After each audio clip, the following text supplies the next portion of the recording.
What's up, you guys? SlimXTeamSymmetry to bring you guys a new video today. I'm here to actually do a Slim Chat episode. I haven't done one in a while. I've been doing, a lot of the back in the day, the deck series, and just a lot of the videos that I promised you guys that would come over the summer. Since I had a lot more time, I wanted to really kind of catch up on those and kind of just further branch out with the different decks and different cards that have been banned for a while. And I'm gonna take a little break from doing those and try to get just like some other content up, like some tech for thoughts. There's a lot of new stuff that is coming out, like you guys already know. Everyone's talking about it on Facebook. All the new chaos monsters and stuff that are coming out. Vexy has all the information. You guys will see it there. It literally just completely overshadows all of Facebook. You'll see everything, and it's really, really great.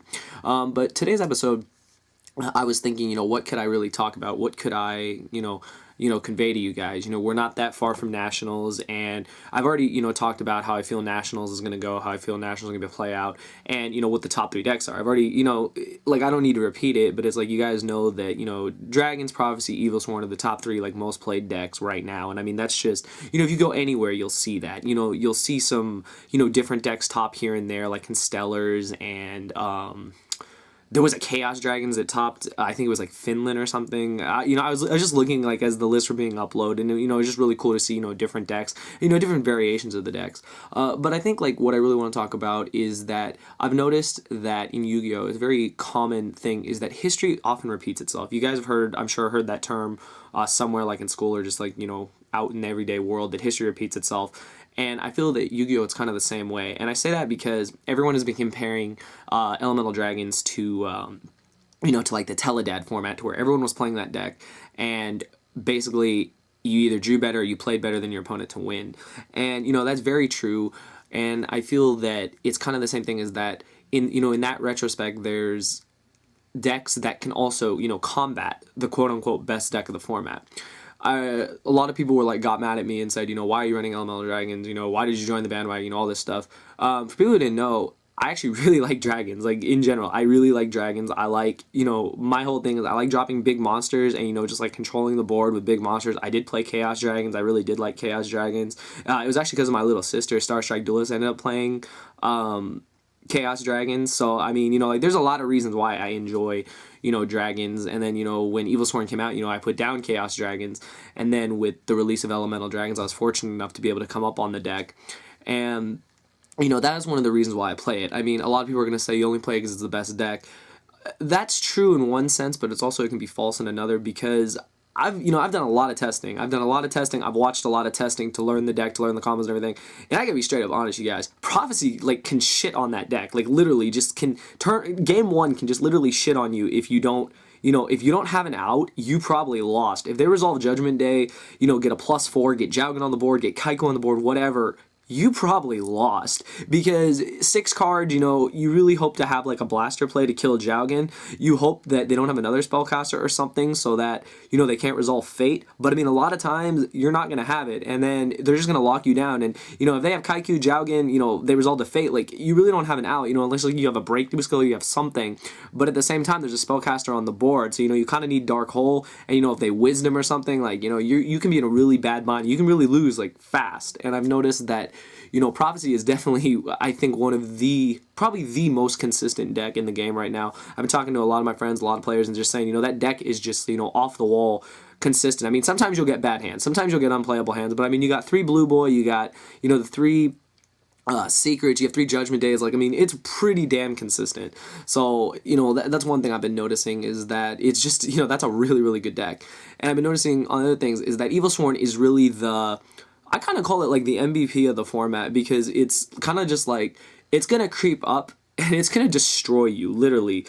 I've played against a lot of Evilsworn, and, a turn 1 Ophion backed up with back row, pretty hard to get around when you're running Dragons. Pretty hard to get around when you're running a lot of decks, because Ophion really does close off a lot of plays. I mean, you hope to have, the blaster play, you hope to have, a breakthrough skill to nuke Ophion, but, they got Dress, they got Pandemic, they got a lot of outs. And that's one thing that I've noticed, is that basically history is repeating itself in the fact that when decks like Teledad were around, decks like Lightsworn came out to take down that deck. When decks like Synchro Cat were around, other decks came around to take down that deck. If you think of all the really top decks, if you think of my back in the days and you look at those decks, like plants, like Billy's plants. Plants were literally the nuts, literally the best deck, one of the most skillful formats, and one of the craziest decks I think that ever came out in the game. And then Rabbit gets dropped, and Rabbit just completely, like destroys the deck. Rabbit destroys the deck. Dark World, I'm trying to remember, I don't think Dark World did that well. It was supposed to have a really good matchup because of deck dev, but at the same time, I don't think it did that well. People were prepared for it. But Rabbit definitely destroyed that deck when it came out, and that was something that was interesting. Lagi and Dolka just completely destroyed, like effects and just being able to negate everything. So there was just a lot of ways to, get around plants, and, of course, the ban list and everything ended up nuking plants to an extent. But I mean, if you look at it, it's constant repetition of, what happens with these decks is that one thing like right now, like Elemental Dragons, we have 3 Rejuve, we have, all 20 dragons, we have everything. When September rolls around, we don't know what's going to happen. Big Eye could go to 1, Dragossack could go to 1. You have no idea, what, Konami's going to do with the, with the ban list. So that's one thing, is that history is constantly repeating itself in the game because people, we as players, choose to play a deck. We either choose to play meta or we choose to play against the meta. But when we're saying playing meta, there's main meta, there's side meta, whatever people want to call it. Like, they put them in all these different categories. And what I actually want to do is I actually do want to make a video on what I feel like probably the top 5 best decks are after, the big 3, quote unquote. Mega Capital G did it. A lot of other channels have done it. I think I want to, get in on that and possibly do that. Comment below if you guys want to see that, because I've been looking at a lot of other decks outside of the big 3. And, definitely contenders are Constellars, Heroes, GKs, all these other things, just because, like, I'm really excited to actually see if people will play Gravekeeper, for the fact that, I mean, I love Gravekeepers, and I think, Necro Valley is the shit. Necro Valley Royal Tribute, you can't banish your dragons, you really don't have an out. It's really interesting. That was one thing that I noticed, is that a lot of people are going back to old decks, and, that's interesting, too. I think that, after Nationals is going to be different, of course. But, right now, people who are going to Nationals are mostly playing the big 3 decks, but then they're playing other decks. Like, Constellars just, I think, got 2nd place at a National or something. That's a really good deck. It's walking compulses. It's literally like, okay, you got a Dragossack, cool, compulse it. In addition to main decking compulse with compulse monsters, like, everything's just getting compulsed. And it's, it's kind of crazy because you don't really have, you don't have outs to Compulse. Compulse is just a really good card right now. Like, that's something that I noticed. Compulse just completely, like, creeped back up in, being played and being one of the best cards.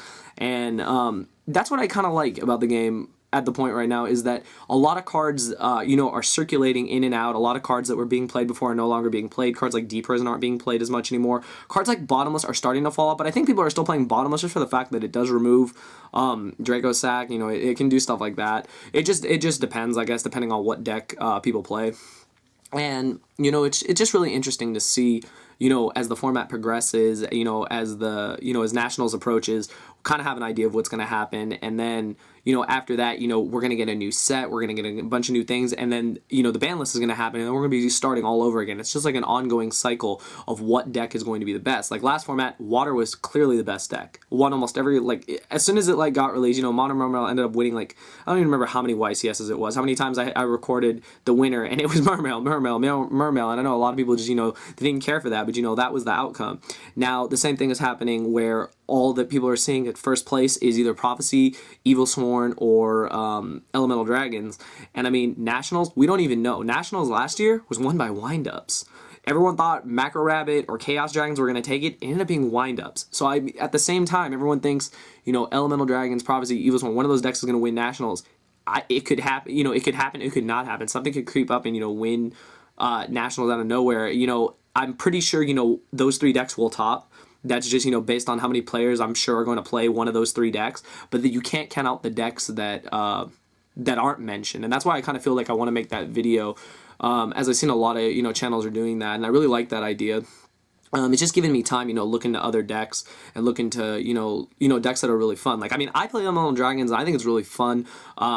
you know, depending on who you play with, I think that that's the thing, is that you want to play against people who, you know, who are really good with the deck and, you know, can teach you. Because I mean, I'm constantly learning how to use that deck and learning like all these like crazy combos that like they'll mention to me is like it doesn't make sense, and then, you know, like play it out, it's like, oh wow, you know, like it's broken, you know, things like that. And, you know, it's kind of the same thing like when I played Rabbit. You know, I just loved Rabbit. You know, a lot of people didn't like Rabbit; they're tired of seeing it top. But, you know, that was a fun deck just because, you know, there was a lot of control. And I mean, a lot of players, you know, like myself, like having control over the board. You know, it's the same thing with Water. It's funny though, like I didn't play Water. Like I had it and, you know, I got rid of it. It just didn't fit my playstyle. Same with windup, same with a lot of things, and it was kind of weird. But I think depending on the kind of player you are, you can decide, you know, if a deck really is, you know, your playstyle. And I think that that's what's really interesting. But yeah, like I just feel that the game is constantly progressing, and that, you know, history is going to repeat itself in the fact that there's a lot of, you know, good decks in the format. You just have to find the right one like for yourself, and you also need to find one that, you know, that works, you know, that is able to combat all the top decks in the meta. Because if you can do that, you can basically play anything. If you find a deck that can, you know, go up against the 3 big decks and do well, you know, depending on if you teched it out, depending on what you did, you're gonna be successful. Like I keep mentioning Constellars because that deck is just really, really good. You know, like one of my friends has it, and it's just really good. Like compulse like all day. It's kind of crazy. So that's definitely a deck that I'll mention when I do that next video. But anyways, I hope you guys enjoyed today's video. It's kind of, you know, I kind of went on a little like rant tirade. I don't even know what it is, but just trying to get players to understand, you know, that I feel that the game, you know, as it's ever progressing, there's always going to, like, things are constantly going to repeat. Top decks are going to get taken down by other decks. Decks that were at the top are going to completely fall by the wayside. You know, it's just going to be a recurring cycle, and then eventually those decks are going to creep up again, because even if the ban list doesn't, you know, destroy them, they're going to keep coming back up. Because you guys saw where Windup came back again, even after the ban list hit it. I mean, you know, I kind of feel that's the same thing that's going to happen with the decks right now. But anyways, let me know what you guys think. You know, thumbs up this video. You know, comment below with your thoughts. Do you feel that the game, you know, everyone's going to say, you know, they're constantly releasing more and more broke shit, and, you know, it's true. But, you know, at the same time, back then, like back in the day, you know, before hand traps, before all that, you know, the decks were pretty busted, and, you know, they're free to go off. So I feel that nowadays we have control, like, in a sense, you know, maybe not complete control, because if you don't draw a hand trap, you don't draw a hand trap, but at least we have more outs than we did back then. So it's really interesting to see how everything progresses. But hope you guys enjoyed the video. You know, leave your comments below. Throw down some decks that you want to see me review, and what I feel like are, you know, like your best shots like after the big 3. I know people are going to mention Infernities, Constellars, Heroes, etc. Just give me ideas, and I'll definitely mention those in a video. But yeah, I hope you enjoyed the video. You know, thumbs it up, and thank you for watching.